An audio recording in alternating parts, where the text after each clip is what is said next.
수 있습니다.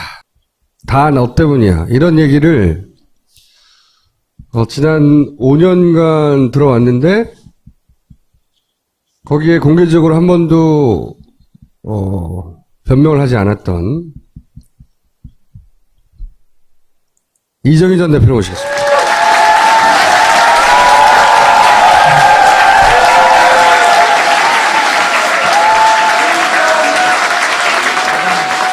네, 오래간만에 인사드립니다. 이정희입니다. 반갑습니다. 정치를 다시 시작하려고 하는 건 아니라는 말을 제가 들었어요. 네. 그래서 이제 그 좋다 그럼 자연 이정희로 얘기를 하자라고 제가 혹시 저자 이정희로 모신 건 아니에요? 그렇죠. 이 책을 썼대요. 이 책을 다시 시작하는 대화. 책 이야기는 하지 말고요. 본인이 대표였던 통합진보당의 강제 해산 있잖아요. 해산. 김영환 다이어리라고 하는 물건을 통해서 거기 봤더니 헌재 해산 과정에 김기춘 전 비서실장이 적극적으로 개입한 흔적이 나온 거죠. 지속적으로 모니터링 했을 뿐만 아니라 선고 전에도 결과를 알고 있었고, 근데 그게 다이어리를 통해서 우리가 파편적으로 얻은 정보인데 실제 그 일을 겪었던 사람으로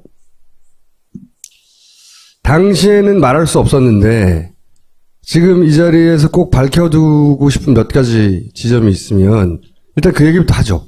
근데 그렇게 바로 훅 들어가요? 왜냐하면 통합진보당의 마지막 대표였기 때문에 이 사건은 얘기해놓고 나머지 얘기를 해야 되는 것 같아요. 나 같으면 근황부터 좀 여쭤보겠네요. 잘 살고 있겠죠, 뭐.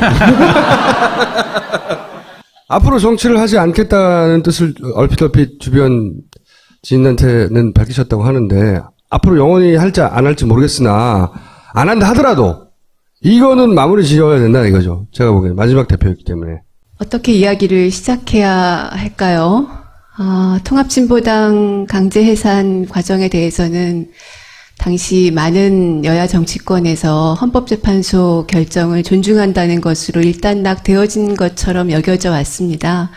하지만 저희는 이 사건에 틀림없이 정치공작의 내막이 있을 것이라고 생각해 왔고, 그것이 김영환 민정수석의 업무일지가 드러나면서 그 전모의 아주 일부가 이제 밝혀지기 시작했다고 생각합니다. 그리고 그 책임은 업무일지에서도 보이는 것처럼 박근혜 대통령과 김기춘 비서실장, 그리고 이들이 청와대를 정치공작의 컨트롤타워로 만들어서 가장 중요하게 통합진보당 해산을 추진했던, 그것으로 자신의 정권의 지지율을 높이려고 했던, 그리고 집권을 유지시키려고 했던 종북몰이가 바로 그 전모가 그 업무일지에 일단이 들어있다고 생각하고요. 아마 그 지난번에 김재현 국회의원이 나오셔서 간단하게 이야기를 하신 것으로 알고 있습니다. 몇 가지 주목할 만한 사안들은 2014년이죠. 2014년 8월 25일에 대통령 주재 수석비서관 회의를 해서 내란음모 사건의 항소심 판결에서 내란음모 무죄, 아로는 없었다 이렇게 판결이 나오니까 헌법재판소에 정당해산을 청구했던 것이 이제 기초가 흔들리게 된 셈이 됐습니다.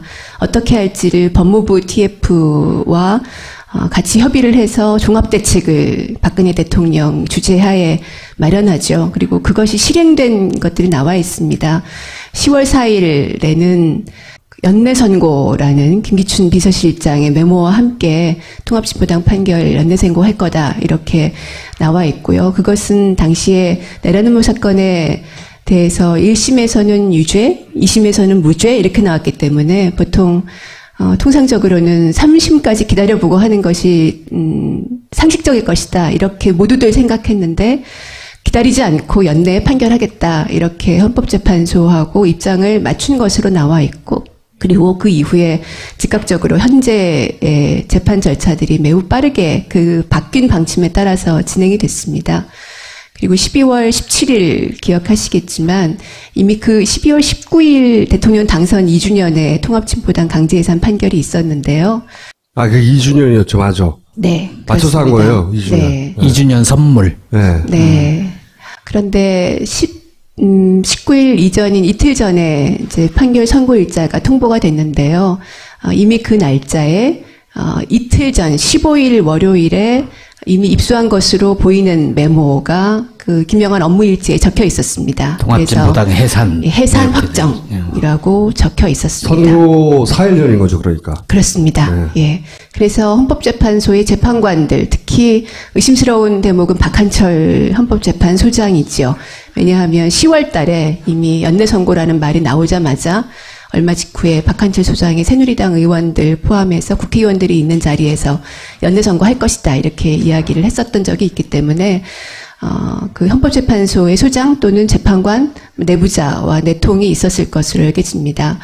여기까지는 지난번에 김재현 의원과 함께 들으셨던 것이고요. 오늘 조금 더 말씀드리고 싶은 것은 과연 이 일을 기도한 사람들은 어떤 사람들이었나, 무엇을 하려고 했던가입니다. 제가 이 김영환 민정수석 업무일지를 이제 한겨레에서 이제 얼마 전에 전체를 이제 보여주시면서 그래서 보기도 했고, 근데 거기에서 놀란 것은 통합진보당을 해산시킨 것이 자신의 정권의 최대의 치적이라고 생각했고, 그리고 해산 이후에 12월 21일자에는 공무원들에게 주의 프로그램을 만들어서 헌법재판소 해산 결정이 정당하다는 것을 주입하겠다라는 이야기가 나옵니다. 그리고 12월 29일에는 공무원들뿐만 아니라 중등교사 지침에도 헌법재판소 결정을 넣겠다. 심지어 초등 교과서에는 내년부터 넣겠다 하는 이야기까지 나옵니다. 저는 그것을 보면서 이것이 실제로 청와대에서 기획하고 실행 계획을 세웠던 것이기 때문에 김영환 업무일지에 나왔을 텐데요. 제 이름이 초등학교 교과서에 실릴 뻔했구나. 그래서 아이들한테 그 얘기를 했더니 저희 아이들도 굉장히 그 대목이 섬찟했던 것 같아요. 실제로 유신 시대의 국정 철학을 전 국민에게 확산시키는 것을 목표로 했던 것으로 보이고, 그 가장 핵심적인 사례로 통합진보당 해산을 들었던 것 같습니다.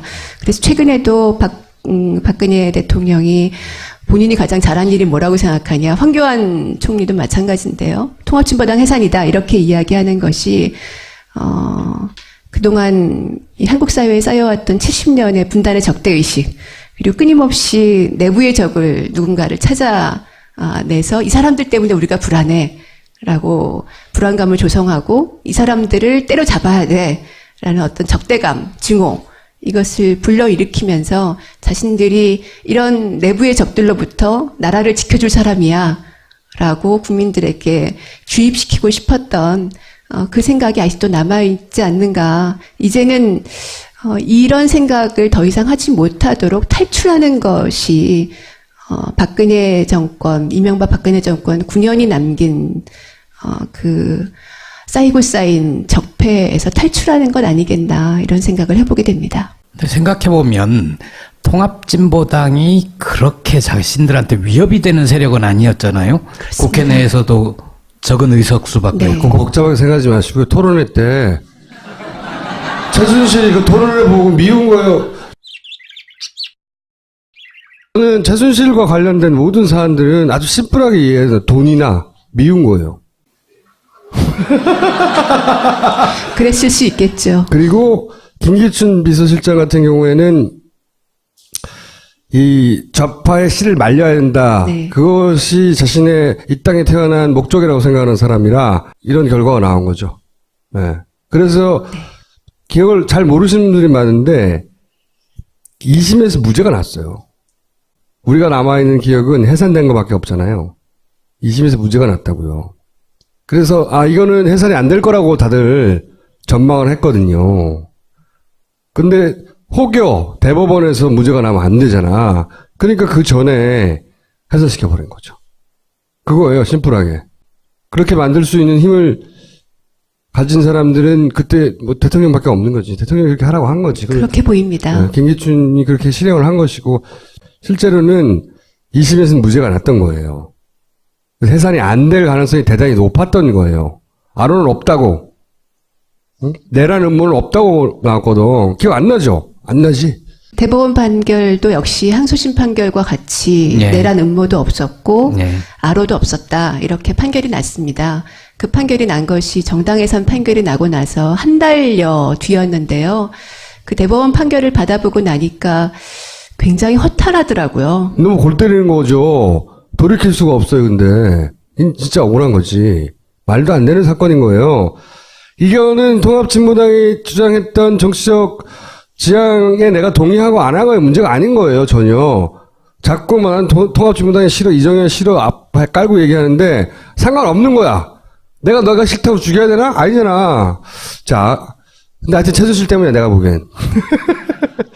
책에 여기에 오랫동안 하고 싶은 얘기를 담았나 봐요, 이제. 현실 정치를 하지 않더라도 앞으로 내가 자연인 이정희로서 해야 되는 이야기.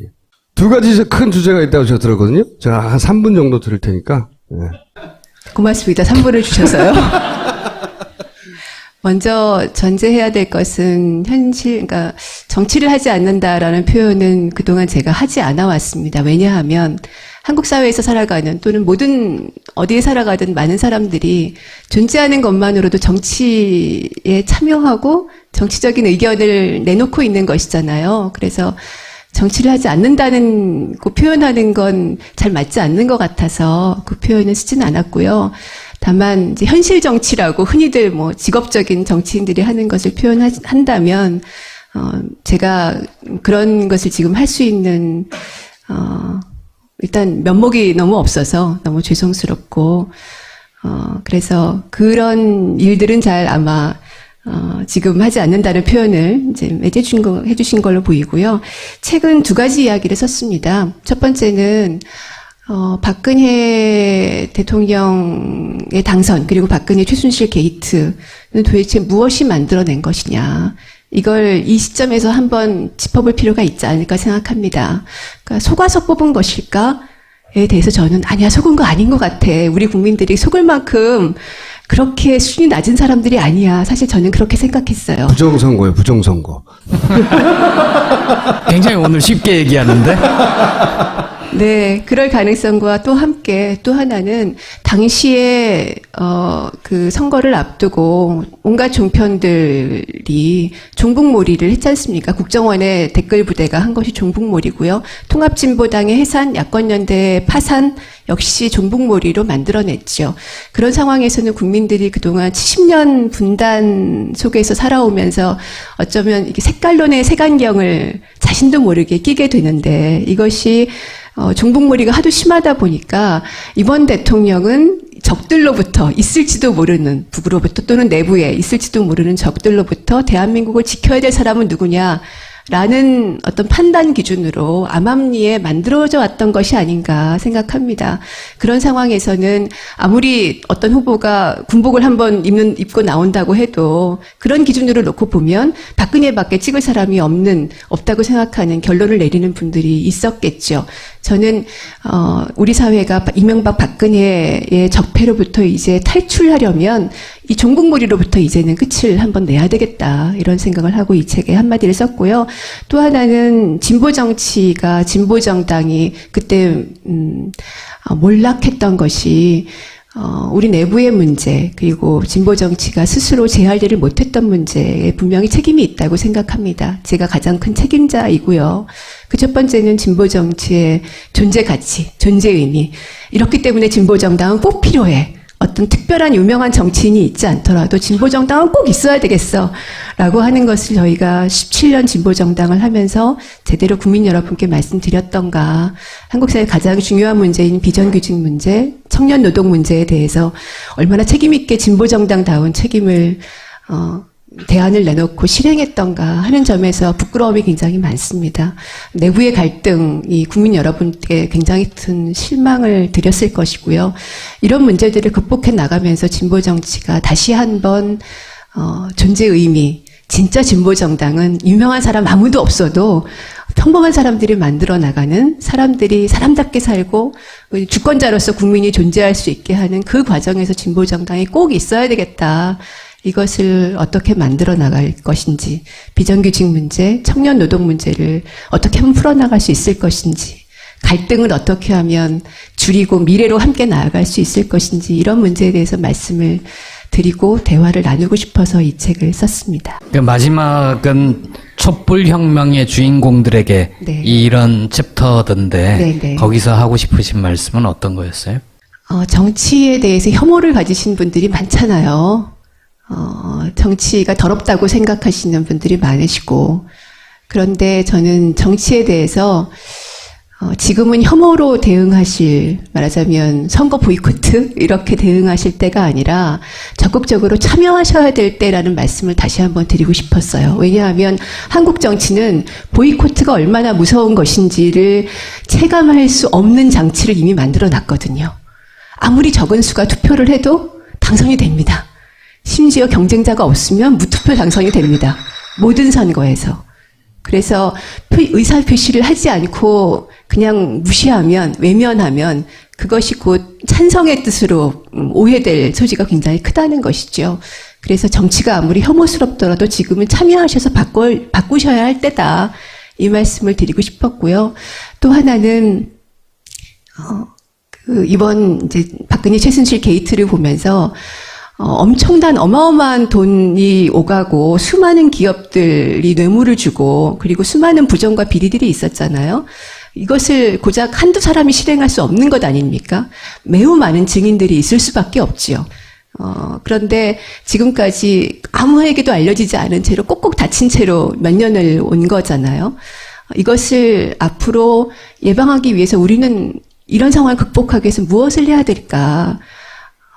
영혼 없는 엘리트, 영혼 없는 전문가가 되지 않을 것이 필요한 것 아닌가. 자기 스스로의 용기, 그리고 다른 사람이 뭔가 나에게 그런 문제를 접했을 때, 야, 너한테는 그래도 의논해보고 싶어 라고 하는 신뢰를 주는 사람으로서, 각각의 국민들이 변해가는 것이 필요하지 않을까. 그리고 그런 과정에서, 그런 국민이 조금 더 힘을 낼 수 있는, 국민이 주권자로서 1년에 한 번, 4년에 한 번, 5년에 한 번 투표하는 것을 넘어서서 직접 사회를 좀 더 강하게 변화시킬 수 있는 힘을 만드는 것으로서 노동조합에 가입하시는 것, 또는 진보정당과 함께 하시는 것, 이런 노력들이 조금 더 필요하지 않겠나 하는 말씀을 드리고 싶었고요.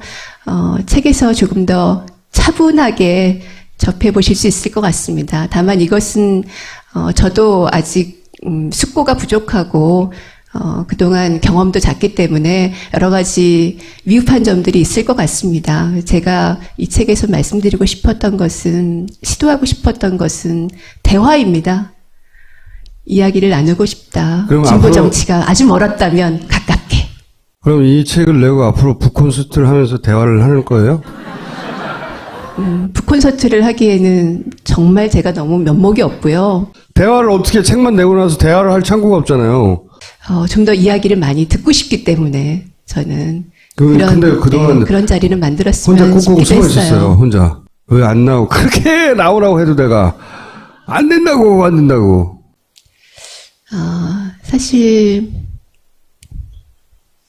너무 죄송했고요. 그동안 이제 여러 가지 어려움들도 있었지만,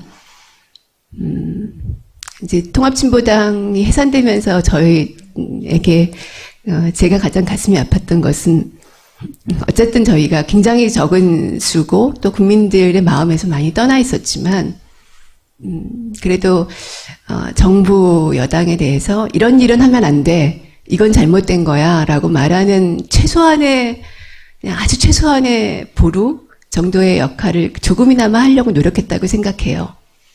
그런데 그리고 종북몰이에 대해서 저항하는 최후의 어떤 존재로서는 있었다고 생각해요. 그런데 그런 존재로서 역할도 이제는 하지 못하게 되고, 많은 분들이 더 힘든 일을 겪으시고, 세월호 가족들 종북몰이 당하고 백남기 선생님 돌아가시고, 이런 것이 우리가 좀 더 열심히 해서 이겼었다면, 지지 않았었다면 조금이라도 막을 수 있지 않았을까? 이런 회한이 굉장히 많아서 사실 너무 죄송했어요. 그리고 가끔 이제 제가 가끔 당원이었어요 이렇게 말씀하시는 분들을 가끔 만날 때가 있어요. 정말 고개를 못 들겠는 거예요. 지금도 그런 마음이 채 가시지는 않았습니다. 그래서 하지만 책을 팔아야 되니까 그래도 대화에 나가는 것이 필요하다면 그렇게는 용기를 내야 되겠다고 생각했습니다. 근데 이거는 내가 말은 안 하셨지만 그리고 본인 스스로 말을 할 수 없을지 모르겠지만 이게 밖으로 나가는 게 무서웠죠. 무섭다기보다는 면목이 없어서요. 무서운 거야. 왜냐면 이게 이제 이정희 때문에 대선에 졌다고 하는 건 진보적인 커뮤니티 게시판에서도 많이 있었어요. 그게 바로 그 보수 애들이 좋아하는 놀이라고, 그 프레임에 놀아나는 거라고. 그리고 또 말씀하신 나 때문에 당대표로 당이 공중분해되는 거를 나 때문이라기보다 내가 막지 못했다. 그런 얘기 하는데 예를 들어서 이런 데 나와가지고 내가 무슨 현안에 대해서 막 물어봐. 어쨌든 의견을 말했어. 그러면 통진당의 개수가 다시 기어 나와서 이렇게 표현할 거예요. 기어 나와서 어쩌고저쩌고 한다는 게 뭐 보수 매체나 저쪽에 이용을 할 거 아니에요? 아니, 그거는 이미 벌써 진행되고 있어요. 광화문에 종북 세력들이 다시 등장했다, 주도하고 있다. 이런 공격들은 늘 하죠. 근데 이제 이정희가 직접 나온 건 차원이 다르죠. 개수가 나타났으니까. 종종 교수가 출몰하기도 했어요. 거기는 개인으로 간 거고.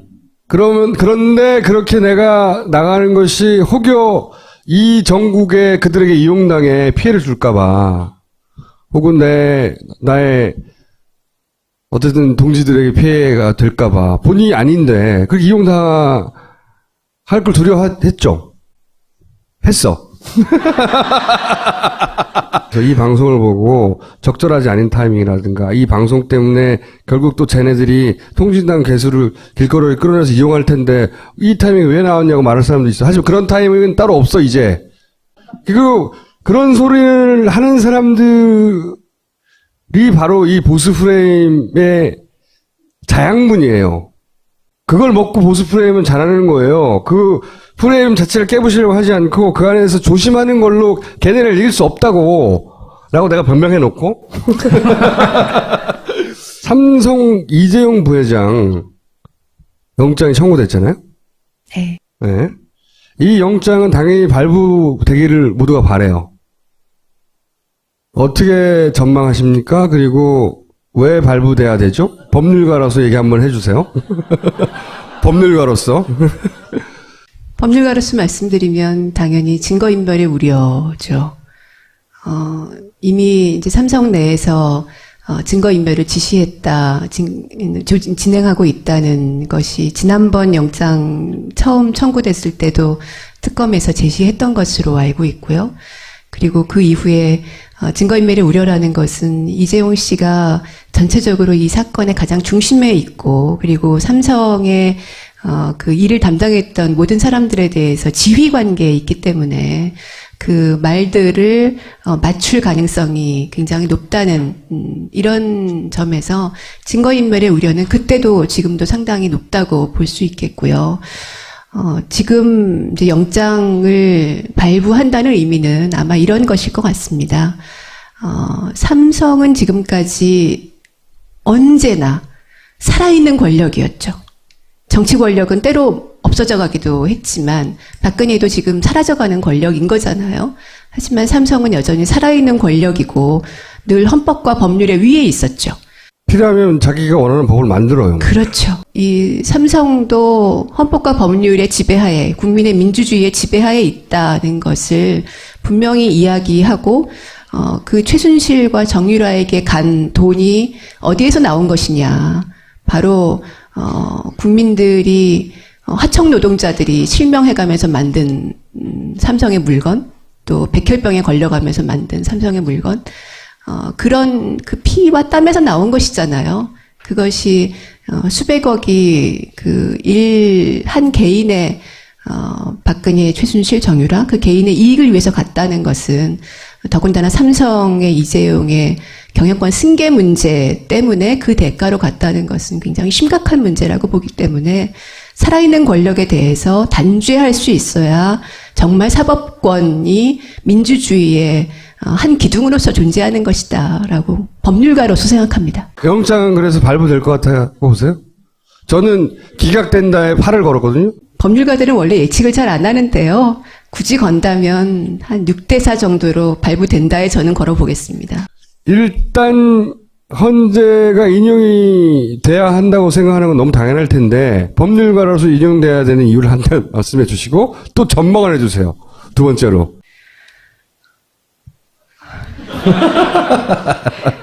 인용되어야 하는 이유를 법률가로서 말씀드리면 대통령이 가장 중요하게 자신이 대통령으로서 국민으로부터 권력을 위임받았는데 그것을 실제로 최순실이라는 전혀 어떤 공적인 국민의 위임도 받지 않은 검증도 거치지 않은 사람에게 공무상 비밀을 누설하면서 의논하고 그리고 그 최순실이 만든 어떤 구도에 따라서 국정을 운영하는 모습을 보여왔지 않습니까?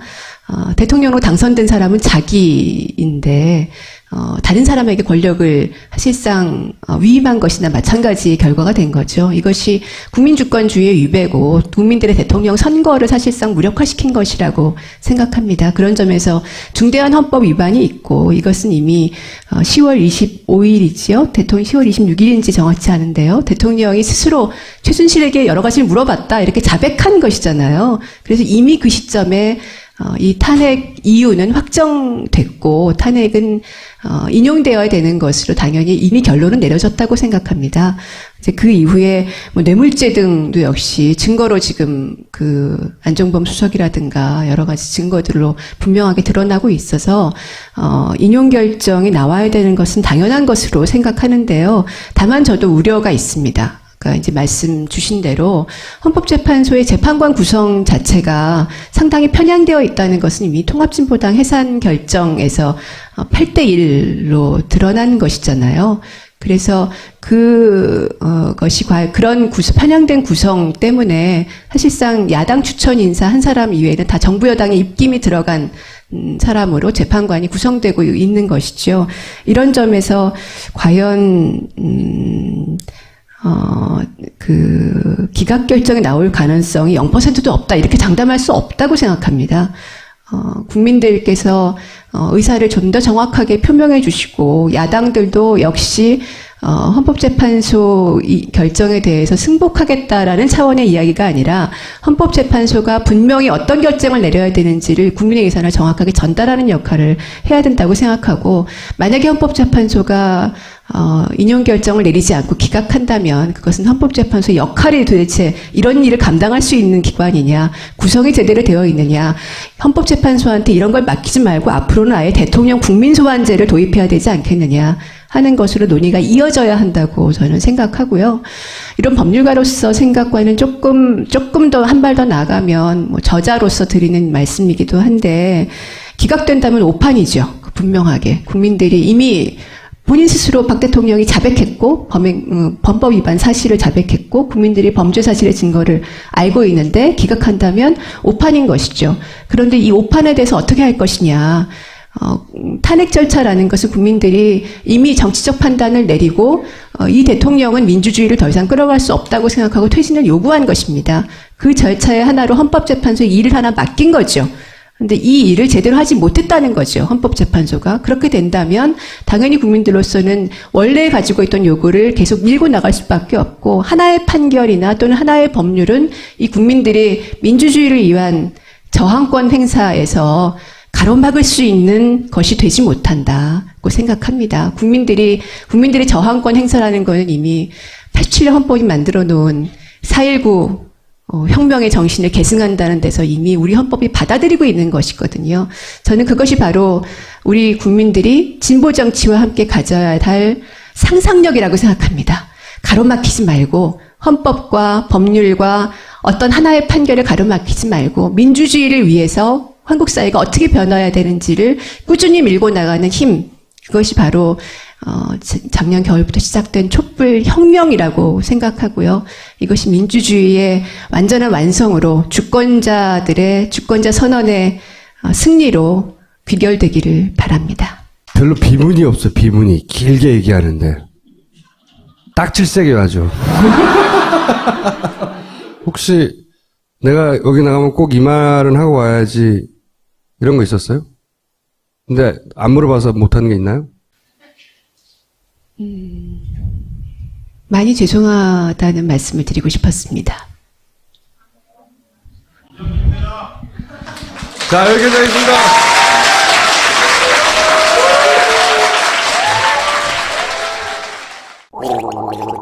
엄마! 가글 했는데 입에서 뭐가 나왔어! 그거 올리덴탈 체크 가글이라 그런겨. 지금 쓰고 있는 가글 사용 후 확인해 보셨나요? 무색소, 무알콜, 무계면 활성제의 올리덴탈 체크 가글은 쉽게 나온 입안의 이물질을 눈으로 확인할 수 있습니다. 딴지마켓에서 판매 중입니다. 야, 이 부장! 네가 부장이면 땅이야? 뭐? 저 인간 저건 쟤 오늘도 술술 풀리고 안 먹고 회수 갔냐? 내일도 신체 상태로 출근하겠구만. 아유. 고려 생활건강 술술 풀리고 음주전 한포가 당신을 지켜드립니다. 특허받은 천연 유래 성분 숙취 해소제 술술 풀리고를 은하계 최저가로 딴지마켓에서 만나보세요. 과연 이 일을 기도한 사람들은 어떤 사람들이었나, 무엇을 하려고 했던가입니다. 제가 이 김영한 민정수석 업무일지를 이제 한겨레에서 이제 얼마 전에 전체를 이제 보여주시면서 그래서 보기도 했고, 근데 거기에서 놀란 것은 통합진보당을 해산시킨 것이 자신의 정권의 최대의 치적이라고 생각했고, 그리고 해산 이후에 12월 21일자에는 공무원들에게 주의 프로그램을 만들어서 헌법재판소 해산 결정이 정당하다는 것을 주입하겠다라는 이야기가 나옵니다. 그리고 12월 29일에는 공무원들뿐만 아니라 중등교사 지침에도 헌법재판소 결정을 넣겠다. 심지어 초등 교과서에는 내년부터 넣겠다 하는 이야기까지 나옵니다. 저는 그것을 보면서 이것이 실제로 청와대에서 기획하고 실행 계획을 세웠던 것이기 때문에 김영한 업무일지에 나왔을 텐데요. 제 이름이 초등학교 교과서에 실릴 뻔했구나. 그래서 아이들한테 그 얘기를 했더니 저희 아이들도 굉장히 그 대목이 섬찟했던 것 같아요. 실제로 유신 시대의 국정 철학을 전 국민에게 확산시키는 것을 목표로 했던 것으로 보이고, 그 가장 핵심적인 사례로 통합진보당 해산을 들었던 것 같습니다. 그래서 최근에도 박근혜 대통령이 본인이 가장 잘한 일이 뭐라고 생각하냐, 황교안 총리도 마찬가지인데요. 통합진보당 해산이다 이렇게 이야기하는 것이 그동안 이 한국 사회에 쌓여왔던 70년의 분단의 적대의식, 그리고 끊임없이 내부의 적을 누군가를 찾아내서 이 사람들 때문에 우리가 불안해라고 불안감을 조성하고 이 사람들을 때려잡아야 돼라는 어떤 적대감, 증오, 이것을 불러일으키면서 자신들이 이런 내부의 적들로부터 나라를 수 있습니다. 다 너 때문이야. 이런 얘기를 지난 5년간 들어왔는데 거기에 공개적으로 한 번도 변명을 하지 않았던 이정희 전 대표를 모시겠습니다.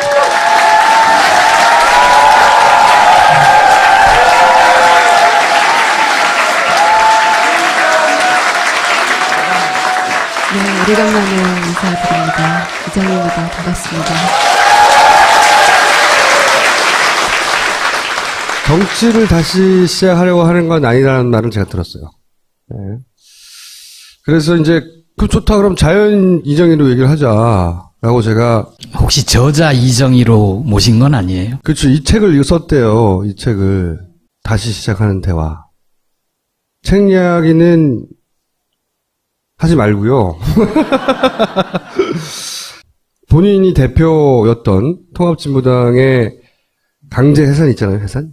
김영한 다이어리라고 하는 물건을 통해서 거기 봤더니 헌재 해산 과정에 김기춘 전 비서실장이 적극적으로 개입한 흔적이 나온 거죠. 지속적으로 모니터링 했을 뿐만 아니라 선고 전에도 결과를 알고 있었고, 근데 그게 다이어리를 통해서 우리가 파편적으로 얻은 정보인데 실제 그 일을 겪었던 사람으로 당시에는 말할 수 없었는데 지금 이 자리에서 꼭 밝혀두고 싶은 몇 가지 지점이 있으면 일단 그 얘기부터 하죠. 근데 그렇게 바로 훅 들어가요? 왜냐하면 통합진보당의 마지막 대표였기 때문에 이 사건은 얘기해놓고 나머지 얘기를 해야 되는 것 같아요. 나 같으면 근황부터 좀 여쭤보겠네요. 잘 살고 있겠죠, 뭐. 앞으로 정치를 하지 않겠다는 뜻을 얼핏 주변 지인한테는 밝히셨다고 하는데, 앞으로 영원히 할지 안 할지 모르겠으나, 안 한다 하더라도, 이거는 마무리 지어야 된다 이거죠. 제가 보기에는 마지막 대표였기 때문에. 어떻게 이야기를 시작해야 할까요? 통합진보당 강제 해산 과정에 대해서는 당시 많은 여야 정치권에서 헌법재판소 결정을 존중한다는 것으로 일단락되어진 것처럼 여겨져 왔습니다.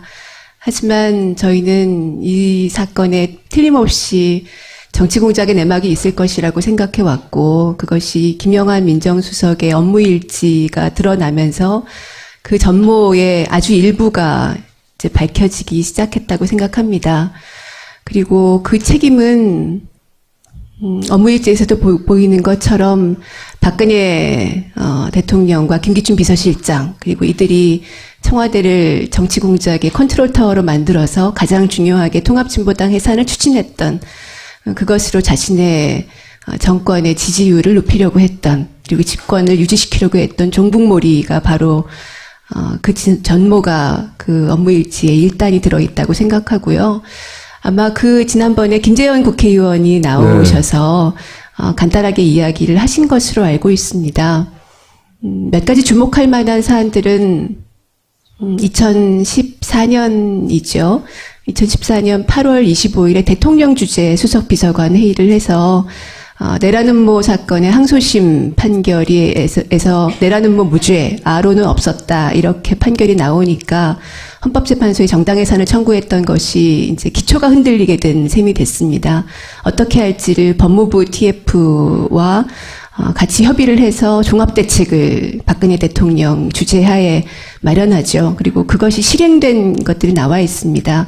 10월 4일에는 연내선고라는 김기춘 비서실장의 메모와 함께 통합진보당 판결 연내선고할 거다, 이렇게 나와 있고요. 그것은 당시에 내란음모 사건에 대해서 1심에서는 유죄, 2심에서는 무죄 이렇게 나왔기 때문에 보통 통상적으로는 3심까지 기다려보고 하는 것이 상식적일 것이다, 이렇게 모두들 생각했는데 기다리지 않고 연내에 판결하겠다, 이렇게 헌법재판소하고 입장을 맞춘 것으로 나와 있고, 그리고 그 이후에 즉각적으로 현재의 재판 절차들이 매우 빠르게 그 바뀐 방침에 따라서 진행이 됐습니다.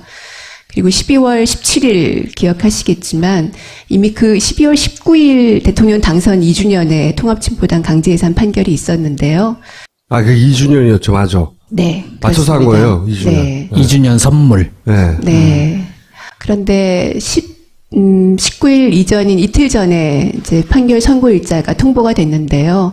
이미 그 날짜에 이틀 전 15일 월요일에 이미 입수한 것으로 보이는 메모가 그 김영환 업무일지에 적혀 있었습니다. 통합진보당 해산. 해산 확정이라고 적혀 있었습니다. 선고 4일 전인 거죠, 그러니까. 그렇습니다. 예. 그래서 헌법재판소의 재판관들, 특히 의심스러운 대목은 박한철 헌법재판소장이지요.